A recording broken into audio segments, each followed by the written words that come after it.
भी बड़ी खबरें हैं जो दर्शकों को दिखानी जरूरी है। बरेली की ही बात को मैं आगे बढ़ाता हूं। बरेली में हिंसा के बाद उत्तर प्रदेश पुलिस पूरी तरह से अलर्ट है। तस्वीरों में भी हम आपको दिखा रहे हैं। पुलिस ने सपा नेत्री और शायर मुनव्वर राणा की बेटी सुमैया राणा को बरेली जाने से रोका, जिसके बाद सुमैया ने उत्तर प्रदेश पुलिस और सरकार पर सवाल उठाए।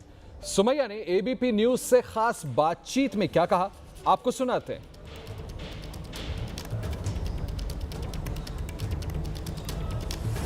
सुमैया जी हैं, क्या हुआ था? देखिए, मुझे एक प्रोग्राम में जाना था, मुशायरा था, आज के दिन था, तो मैंने ये सोचा कि सेम डे जाके सेम डे वापसी बड़ी हेक्टिक हो जाती है, तो क्यों ना एक दिन पहले चले जाएं।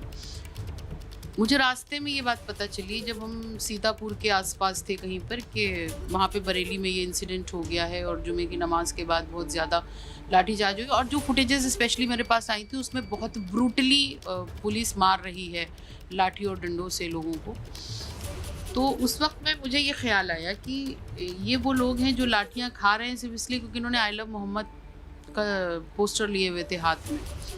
मैंने ये अपने सोशल मीडिया अकाउंट पे लिखा कि मैं खुशी खुशी, हम लोग पुलिस वाले चाहें अगर तो अपनी बंदूकें तैयार रखें और हम गोली खाने को तैयार हैं।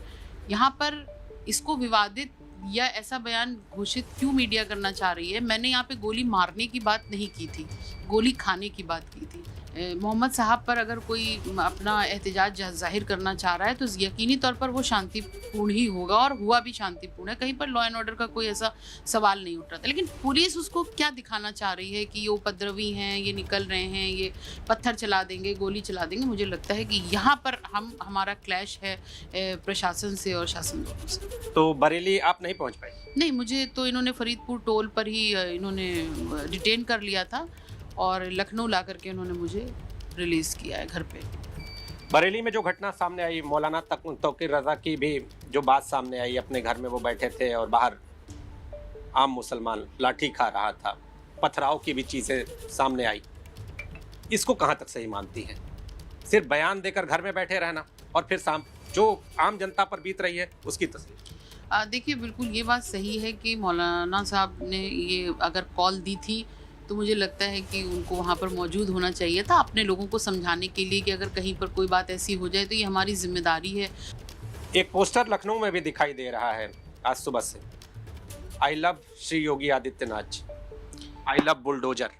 मैं उन लोगों का स्वागत करती हूँ, लेकिन अगर आप आई लव बुलडोज़र कह रहे हैं तो इसका मतलब ये वो लोगों की मानसिकता है आई लव बुलडोज़र जो ये जानते हैं कि बुलडोज़र सिर्फ किन लोगों पर चल सकता है और किन लोगों पर चलता आया है। मेरा ऑब्जेक्शन है आई लव बुलडोज़र पे। लेकिन अगर कोई माननीय मुख्यमंत्री जी के लिए आई लव लिखता है, मुझे उस पर बिल्कुल भी एतराज़ नहीं है।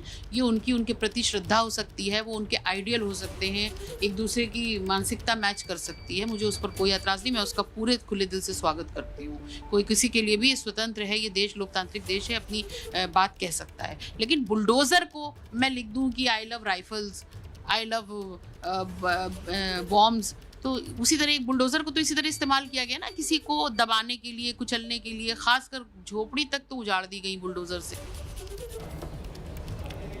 कुछ शब्दों के लिए अगर मुझे माफ़ करें तो स्वर्गीय मुनव्वर राणा का एक शेर था, फिर कभी उस कबूतर की ईमानदारी पर शक मत करना, वो तो उस घर को उसी मीनार से पहचानता है। तो वो मीनार क्या है? आपसी सद्भाव, आपसी प्रेम। मुझे लगता है कि उसको बना कर के रखा जाए और इन कंट्रोवर्सीज़ को अवॉइड किया जाए तो शायद बेहतर होगा।